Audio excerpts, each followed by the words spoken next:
Hey guys, so I'm Sarah from Sarah Reads and Stitches, and today is August 2nd of 2022, and here's the cat.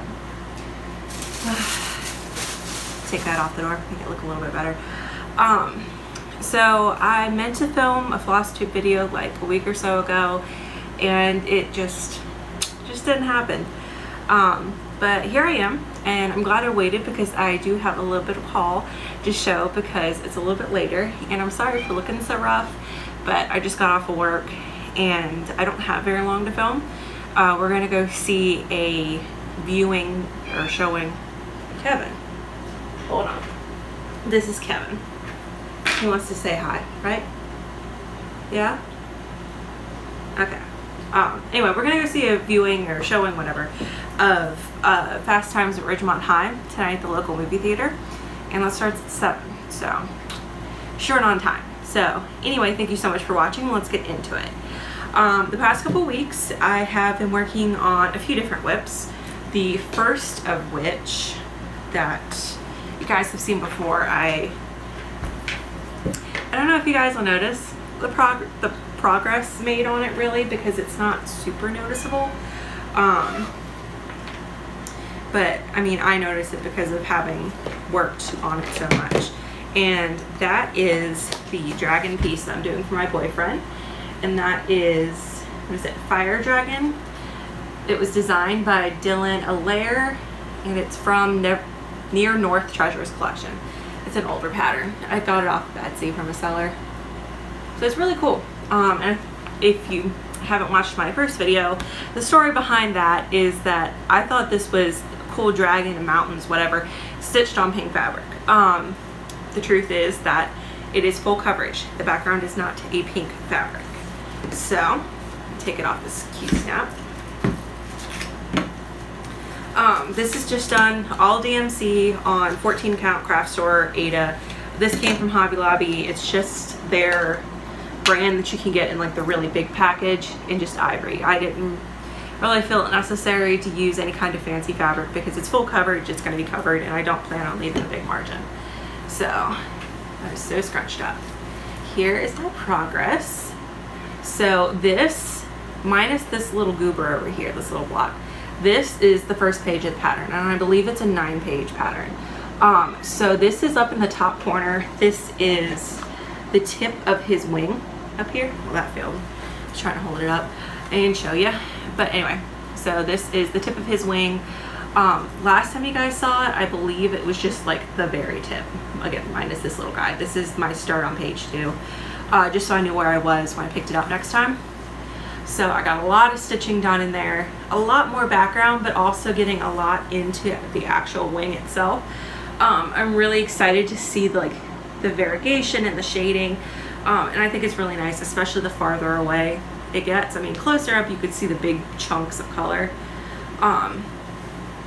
but especially like back here where I'm sitting, I think it looks really nice. I like the tones of red that are in it a lot. So I have no idea when this will actually be finished. I'm not rushing through it. My boyfriend just has an office where he works, and it's kind of plain, so gradually over time I'm going to do some decorations for him. We're both big nerds, especially like Lord of the Rings is one of his biggest things that he enjoys, so that kind of fits right in. If you're a fan of Lord of the Rings, you know the references, like to the dragons, and the dog's about to come charging in. There she is. You guys have seen her before. She might want to make her presence known. Yep. Oh, hi, Emma. Oh goodness, did I just take you outside? Okay. Get this. Whew. She is an energetic little crap monger. Cockapoos are very, very sweet dogs, but oh my god, they are not very good if you don't have a yard. I wouldn't trade her for the world, but we don't have a private yard, so we have to walk her, like, so she only really gets the exercise from walks. I feel bad about it, but that's our situation right now. So first I worked on the Fire Dragon. I'm looking at my book of days down here, so sorry if my looking down is kind of awkward. Then the next thing I worked on was my pattern from the Witchy Stitcher. You guys have seen this before. And by the way, I just love this fabric. It's from Hobby Lobby. Just so cute. I love fall. And I don't know about you guys, but I live in Southwest Virginia and we are freaking dying. Like, it's either hotter than hell or raining for days at a time. There's no in between whatsoever. Okay. So again, I'm going to put this disclaimer out there. I don't mean to get political. This is not a political channel. I'm not trying to force my opinion on anybody. But if you are in the US or if you're tuned into politics in the United States, you probably heard of the Roe versus Wade reversal in the Supreme Court. It nationally, at the federal level, protected abortion rights across the country. So immediately after that was repealed, or I can never remember what the right word to say is. I'm not, but I don't get into that. Anyway, I care about this. So when Witchy Stitcher and several other designers came out with a bundle of patterns that if you donated to an abortion access fund, you could gain access to, I went ahead, made a donation to a local charity and accessed the patterns. And the only one I was really that interested in out of the bunch, even though they're all lovely, was the Raise Health Reproductive Rights by the Witchy Stitcher. I just thought it was the coolest design. Again, don't mean to get political, but so this was my first project ever on linen. I've always stitched on Aida. Well, I mean, I haven't been stitching that long, so I've only stitched on Aida. But for this, I picked up a 28 count piece of Charles Craft. I think it was just natural linen, and I have made a lot of progress since you guys have seen this. I love it. So I think the last time you guys saw it, it was pretty much just an outline, if it was even that. I think I might have just had this part of the box done. So here it is up closer. I really like it. So over here, this part that's totally filled in, that's all the first page of the pattern, and it's like a 4-page pattern. So here I am over on the second page. I pretty much got the outline done, like all the black minus the black in the interior. I just got to go in and fill in. So I did actually have a massive goober on this, and if you get really close, you can see where I pulled out. So right here, you can definitely see the blocks and the fabric a lot more, because I went on autopilot. I was hanging out with my mom, filling and stitching. This is not her fault, but I was not paying attention to the pattern, and I filled that section in with the pink, like the tissue color, and it was not meant to be. It is the background of what's the pentacle that's in the background. So I had to go in and pull that out, and that was my first time frogging on linen, more than like a stitch or two that I miscounted. And holy crap, that is so much more stressful than it is on Aida. Like, I was just scared to death of snipping one of the threads in the linen, because I can only imagine it would go downhill from there. Like, I mean, Aida can unravel, yes, but I mean, the fraying on linen is just unreal. I mean, I have really enjoyed this piece because I just really like the pattern, and I like linen. I do like linen. I'm definitely going to give it another shot. I am planning a project right now. I should have brought it up. It's part of my haul. It's not that exciting though. I want to stitch all 4 of the Harry Potter houses. So Hufflepuff, Ravenclaw, Gryffindor, and Slytherin. If you're not a Harry Potter fan.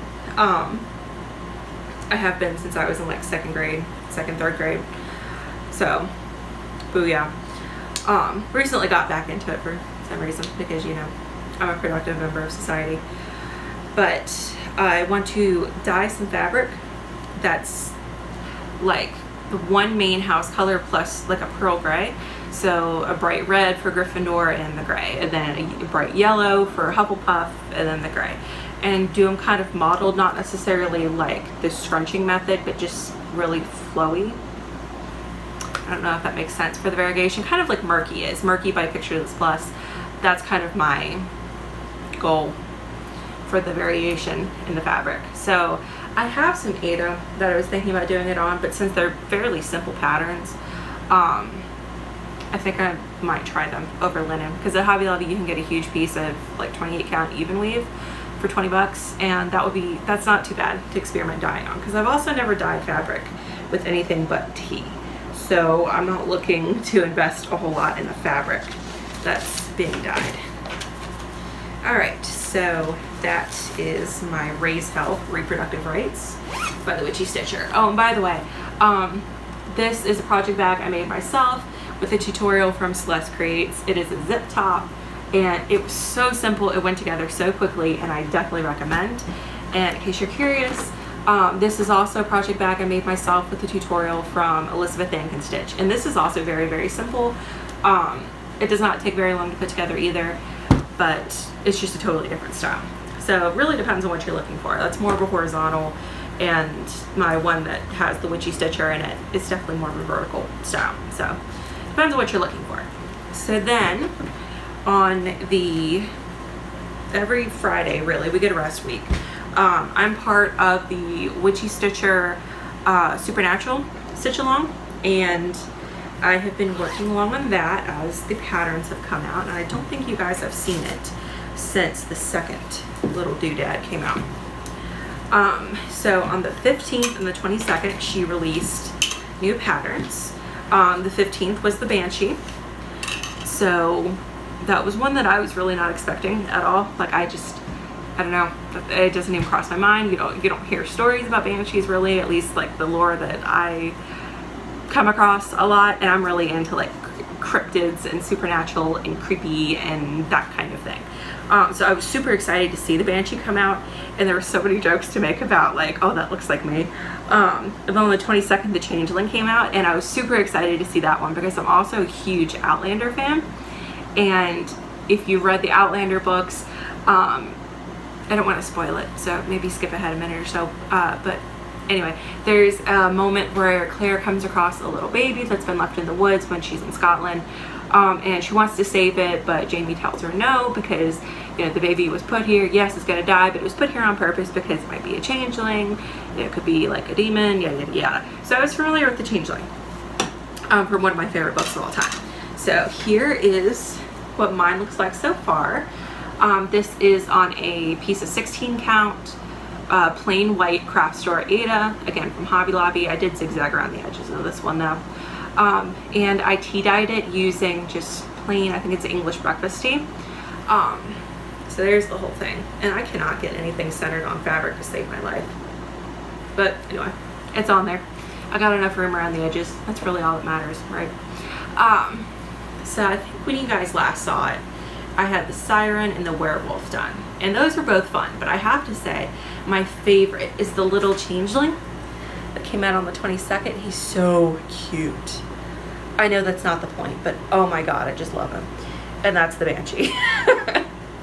Let me move the needle minder down a little bit. There's the Banshee. And of course, as soon as it came out, I texted my mom a picture. She's like, oh, it looks like me first thing in the morning before my coffee. I think we could all relate to that. Like, oh, it's me when I step in cold dog shit first thing in the morning. By the way, I try to filter it, but I have an absolute toilet mouth. So if that's something that bothers you, this might not be the channel for you, even though I do really try to keep it in check. But just a fair warning for you. Okay. Ooh. I don't know what it is with this clamp. Every time I put it on, it makes a cracking sound like it's gonna break, but knock on wood, so far it hasn't. Okay, so there we go. And this is in another project bag made myself, Elizabeth Ann Can Stitch. She is lovely. So then the most recent whip that I have been working on, another Elizabeth Ann Can Stitch self-made project bag. She gives great tutorials, guys. Her and Celeste Creates.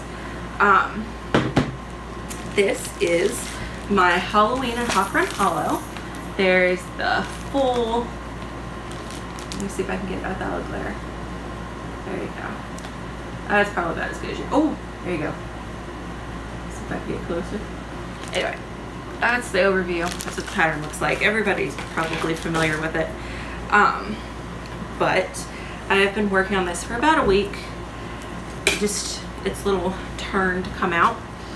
This was my Mania project. So originally I was going to start a bunch of things in May. I was going to start like one project every week. But I started this and was totally in love with it. So I decided my Mania was going to be just working on this for the whole month. So I have a good bit done on it. Take it out of the hoop. I have found I really like just plain wooden hoops. Who would have thought?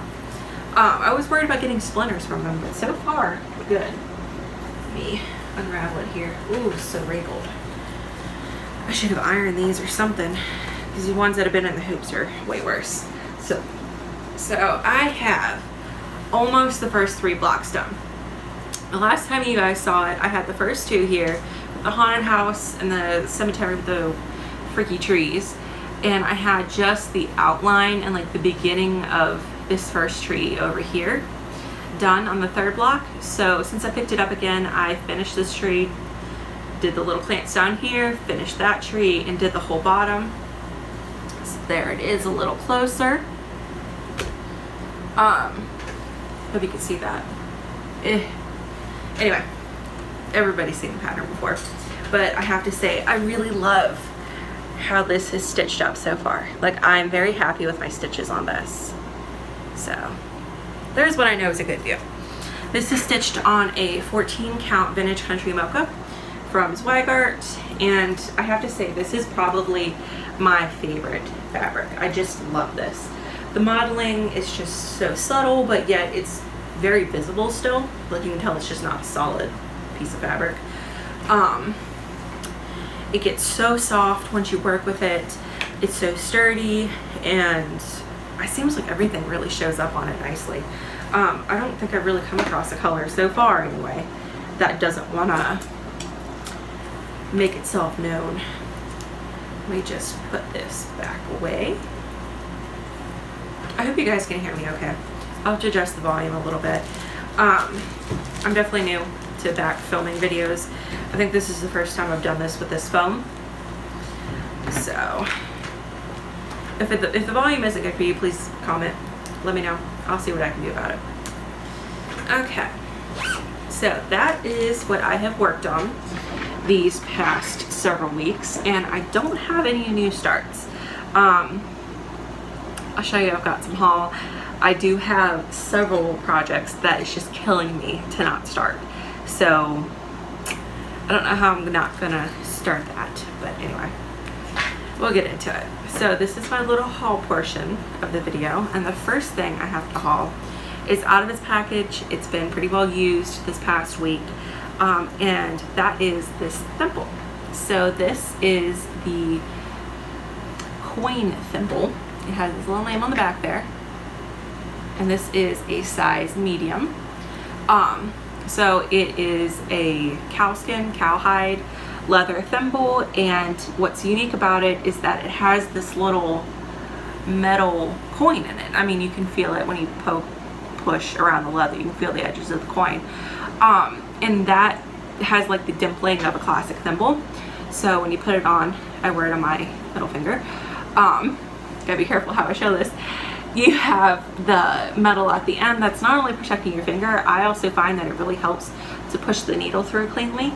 I'm allergic to nickel, and if I use just plain silver needles, my needle turns black very, very quickly. So I do use gold needles, but all of them that I have tried so far, I guess it's the gold rubbing off, but they still go ahead and tarnish. And when a needle tarnishes, in case you don't know, it becomes hard to drag it through the fabric.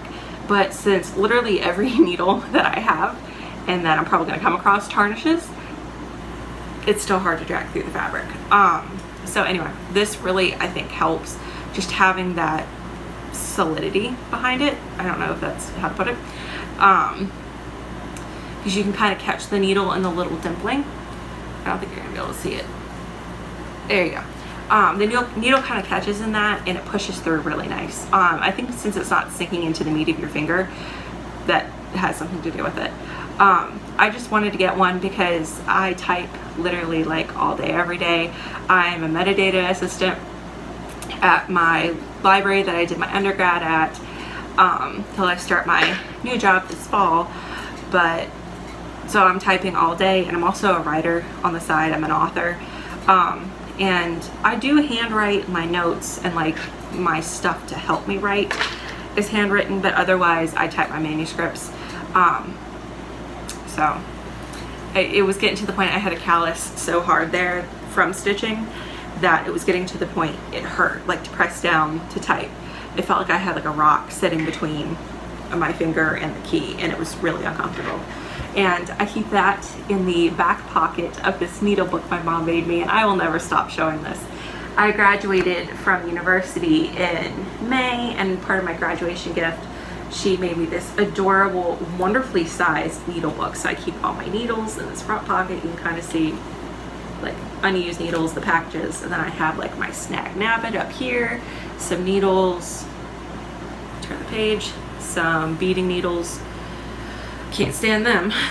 But then she was even so creative, so intelligent. She sewed a magnet into like a little pocket, enclosed pocket, so that my scissors stick to it. So then I've got a pocket in the back that I keep little notions in. But anyway, I just love this so much. I want to talk about it whenever I can. So then my next little piece of haul is a new pattern from Not Forgotten Farm, and it is called The Flight. So this was a PDF. Let me take it out of the page protector. This was a PDF, and it's a black and white copy, so it's gonna be really hard to see. But anyway, so you can find much better pictures of the finished product than what mine is, but for my purposes, a black and white was just fine. But it's a witch riding sewing scissors, and there's like a bob and a thread, some bats, and then there's some buttons around, and this was just too cute. I love witchy things. I love creepy, and I just had to have this. It was way too cute. And I am a Virginia native, born and bred, lived here all my life, and I think it's super, super cool that Not Forgotten Farm is a Virginian like me. So I had to get it. I don't know of many cross-stitch designers and cross-stitch stores really that are in Virginia in general, so I think that's super, super cool. My next little piece of haul, I am dying to finish something before I start something out of here, because I know if I don't get any more finishes, I'm just going to keep piling things up, and I don't want to do that. And I also don't want to keep making project bags. Like, I like making them, but I'm running out of room. So anyway, that being said, this is the 2022 Just Cross Stitch Halloween edition. It's the special collector's issue. So in this, if you're not familiar with it, is all kinds of Halloween patterns. A lot of them are ornament size, but there's also a lot of bigger pieces in here. And there's one, let me get it open for you. I'm obviously not going to show the chart, but I think I can show the picture of the finished product with no problem. Yeah, it's on the front cover. I don't see why that would be a problem. But I'm dying to start this. It is the Raven pattern, and oh my god, I want to do this so bad. It's on page 82, in case you have a copy in front of you. It's just like a raven's feather, says Nevermore underneath of it. In case you don't know, my undergraduate degree was in English. I am a huge Edgar Allan Poe fan. The Raven is one of my favorite works by him, next to The Fall of the House of Usher. I do think The Fall of the House of Usher is the best thing that he ever wrote, and you can fight me on that. You are not going to change my mind. I took an entire class on detective fiction, and Poe was the father, really, of detective fiction. He wrote The Murders at Rue Morgue, which was the first detective story ever written. The first detective story ever written. Just crucify me. Like, why? God, my mom's gonna be so ashamed. She paid for this college degree, and I still talk like that. Anyway, it was the first detective story ever written, that we know of. Anyway, somebody else might have written another one, but never made the publication. But he wrote that, and it kicked off a lot of other really famous authors like Sir Arthur Conan Doyle in like the next generation. And in that class, while we were reading that, we talked a lot about him, learned a lot about him, and I just freaking love Poe. And I already have the Nevermore, I think it's called, by Lizzie Kate. It's like a really small little doodad. I already have that stitched up on my wall above my sofa in my living room. I'm keeping all of like my bookish patterns. So I have like The Library by Little House Needleworks. I have the Nevermore by Lizzie Kate, and then I have like a Civil War piece. So bookish history, yeah. And that was my very first cross stitch, and I can't remember who that was by to save my life. It was a very old pattern. So anyway, I really want to do that one to add to my wall because it's completely necessary and I have to have it. And then I'm also going to do Raven Moon. I don't know if I should block this out or what. This is on page 14, in case you're curious. This is just beautiful. I just love it. And I definitely, since I just got some red dye for the first time, I definitely want to take my gray and try to accomplish this fabric. Not that I don't want to give money to people that sell fabric, dye fabric. I just like trying to do stuff on my own. I think it's fun. And this is by Saving Grace's Fine Needle Arts. And let me find who did the other piece. I want to give credit where credit's due because beautiful needlework deserves all the attention that we can give it, right? The Raven, the first piece that I showed with the feather and Nevermore underneath, is by, oh no, oh god, I'm gonna sound so ignorant, Evdokia Nikoleva of Panachka. I'm so sorry, but anyway, beautiful, beautiful design, and I did not mean to butcher the name. Can you believe I have a college degree? Anyway, so this was my second little piece of haul. I got this at the Books A Million up where my parents live. I didn't think $10 was really too bad for as many patterns as you get. I mean, it says right on the cover, 55 plus stitch or treat projects. So, I mean, considering how much one pattern can be from certain designers, not that I'm complaining. They deserve to be paid, but as much as a pattern can be, I don't think that's bad at all. And I know on 123 Stitch you can get it slightly discounted. I think it's like $8.99 rather than $9.99. Not a huge savings, but either way. So my next portion of the program is my haul from 123 Stitch. It is still in the plastic and everything. Let me take this out. I took it out and sent photographs to my mom because, you know, what else do you do when you have no friends? But other than that, I haven't really messed with the patterns a whole lot. So these were all on my wish list.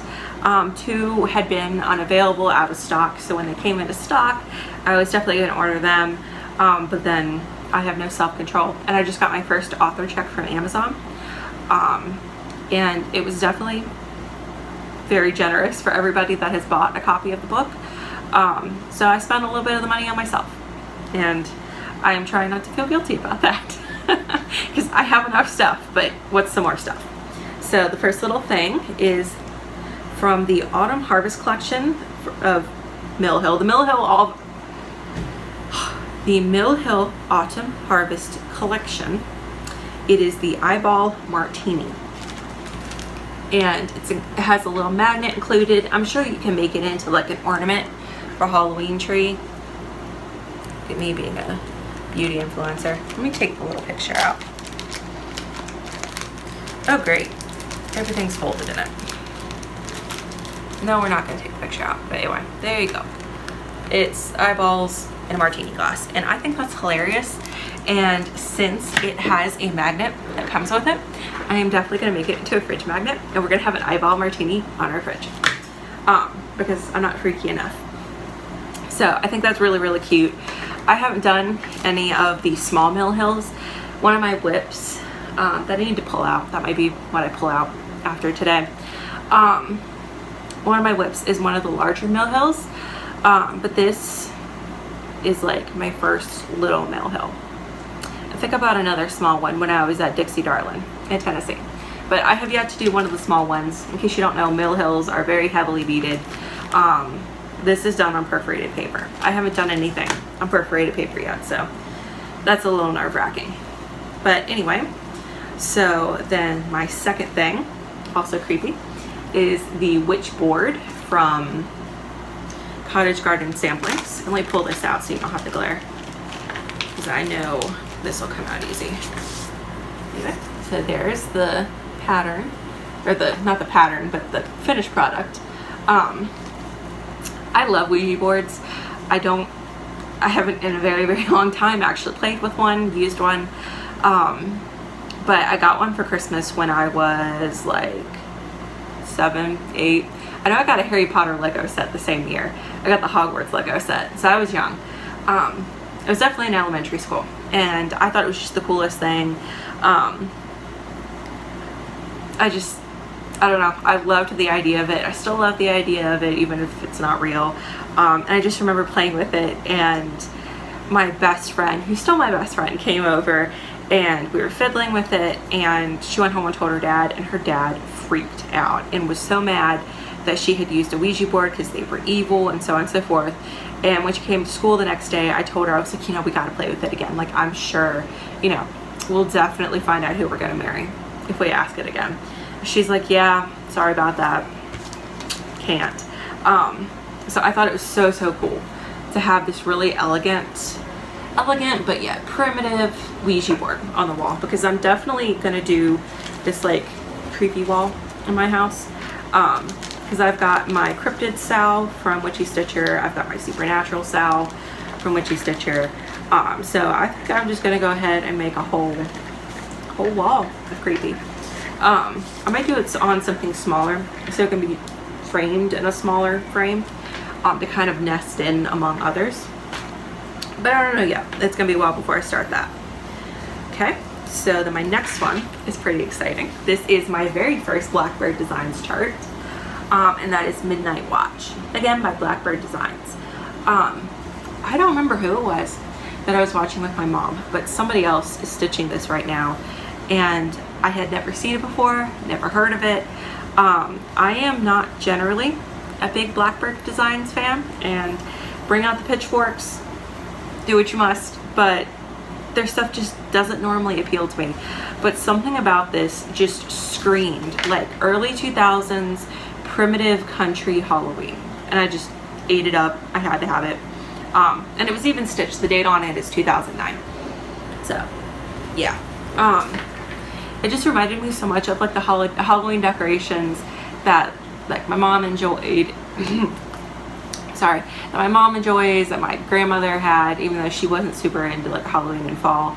And I just loved it, and it has a cat. Like, what else can you want really from a Halloween pattern? I'm really gonna have to try hard not to start that. I really want to, especially since it's not a straight up Halloween pattern. Like, the only thing that really keys it into being Halloween is that big black cat. Without that, it could very well just be a fall piece. So I definitely want to put that on my spooky wall to just kind of have more of an autumnal vibe to it. I might have to start that. But then my last two pieces of haul were the ones that I actually even ordered from 123. That's the whole reason I placed the order. And the first of which is the 2020 Santa from Prairie Schooler. In case you're not familiar, every year since 1984, Prairie Schooler has come out with a unique Santa, different designs every year. My mom is working on this beautiful wall hanging where she's stitching all of them. 1984 to I think it was 2020 when she started, so it's going to be those years, and then she's going to stitch the ones that have come out after that as like pillows or something. I don't think she's decided yet, but anyway, there's pictures of it on her Instagram, and I'll definitely link it down below. She's stitching it on a huge piece of 14 count Aida, and I know she's stitching it with the called for colors. So for me, I am stitching the ones that have come out the years that I have been stitching. So I picked up cross stitch the end of 2020, like August of 2020. So really it's been about 2 years for me. So I had the 21 and the 22 Santa. I think in my last video I showed my progress on the 21 Santa that had already started. So I'm just going to stick him in my project bag with the other two. And he's definitely going to be on the pretty soon to-do list. I think after I finish the 21 Santa, I'll probably go back and go ahead and do him. So then I can kind of get on track, like in chronological order. But yeah, so I really like this one. I think the rabbits are very sweet. I love rabbits. I love the font, like the ones that have the words. I love that font, that alphabet she uses. Just so sweet. And I also want to get my hands on the 2000 and 1997 Santa. I'm a 2000 baby. My boyfriend was born in 1997, so I think it'd be really sweet to have like the years that I've been stitching and then underneath 97 and 2000. Just an idea. Because as cool as the rest of them are, I would love to stitch them, but there's so many other things that I want to get to that I don't really want to stitch all of them. And like the years before I was born, a lot of them don't mean anything to me. Like my parents got married in '89. Kurt Cobain died in '94. But other than that, like that's before me. They're not my life events. I'm not saying that time doesn't matter, but you gotta choose when it comes to what you're gonna stitch. So I'm just gonna do the years that I've been stitching and then the years that we were born. And then my last little piece of haul, moving on, was, let me take this out of the package, Miss Bingleys Library from Plum Street Samplers. And I think this is my first Plum Street sampler pattern. Anyway, I am a diehard fan, just love her to death, fan of Bridget from the Museum Stitcher. And she's working on this right now, and she just, once I saw it, I knew I had to have it. I just couldn't stand to not get my hands on this. So yeah, there is the finished product. The beautiful house, the little lady on top, flowers. There's a little bird on the chimney, but she changed it to be a cat, so I think I'm also going to do the same. And since I have a white cat, I think I'm just going to use the color that the house is. And then it says, I shall be miserable if I have not an excellent library, then 1813. I just love it. It's very sweet, and it's a Jane Austen reference, and who doesn't love Pride and Prejudice? And the dog just barged in again. Great timing. So this is one that I think I want to get to relatively soon. But we'll see how that goes. It's just so sweet. And I can definitely see dyeing, like tea dyeing some fabric for that. And I think it'd be really appropriate since she's holding a mug. So yeah, that is my haul. Showed my whips. So I guess to close out the video, going forward, I think I am going to pick back up my Mill Hill that I've been working on, the big one that I've talked about but I haven't shown because it's a gift for somebody that I know is watching. I might just tell her to not watch the next video and show it anyway. And if she watches it, it's her own fault. Because I'm really, really proud of it. I really, really love it. It's on a 14 count Aida. It's very, very cute. Even though the beading needle has such a huge learning curve. I'm not a big fan of the beading needles. So I think going forward, I'm going to work on that. And I think I'm going to work until I get a finish on it. I don't have that much more to go, so it wouldn't take that long to finish. So yeah, I think I'm going to work on that till completion. And then I think I'm going to pull back out, even though I've shown it so much recently, I'm going to pull back out my race howl for reproductive rights, work on that till completion, because again, I don't think it'll take that long. And then maybe pull out my 21 Santa and put some work in, because again, not that far from a completion. So get some finishes under my belt, and then that will free up 2 project bags, because the other Santas are still in the one with the 2021 Prairie Schooler Santa. So I'll have 2 free project bags, so then I think I might do a few starts. Yeah. I also had one other pattern that I didn't show, but there is an excellent example of it on the Museum Stitcher, her first video, I believe. I recently, like just the other day, finished A Discovery of Witches by Deborah Harkness. And A, it is one of the best books I've ever read. And B, she just stitched, not too long ago, the pattern by Forbidden Fiber Co. I can't remember the name for the life of me. But anyway, she just stitched their pattern that has the 3 like crucial lines to the story. This little like epitaph, for lack of a better word. If you're a fan of the books, of the show, you know the significance. But she's already finished it, and she did a beautiful, beautiful job of it. So go on over to her channel anyway, but especially go check out that first video for an example of that pattern. I should have printed it off and had it ready for this video, but I did not. So that is the video for now. Hopefully next time I'll have some finishes and maybe even an FFO, because I have had for ages now, I have had finished Quaker Virtue, oh my god, that's gross, the Quaker Virtue sampler from Bygone Stitches. I've had it done forever now, and I think I'm finally gonna get my head out of my ass and just finish it, like totally finish it, hang it, because there's literally a year of work into that. It is an enormous piece, if you know what I'm talking about, and it's just sitting in a project bag. Like, I hate that.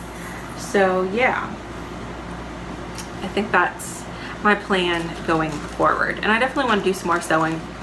I don't think I've shown much sewing on this channel other than my project bags.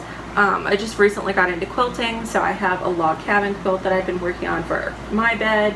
I've got a quilt in the works for a professor of mine, Dr. Nikki Giovanni. Look her up. She is wonderful, amazing, and she's not hard to find, believe me. You probably know the name even if you don't think you do. But yeah, so that's pretty much it. I am gonna go try to get this uploaded, and then I am gonna go see Fast Times at Ridgemont High like I am a teenager in the 80s. See ya.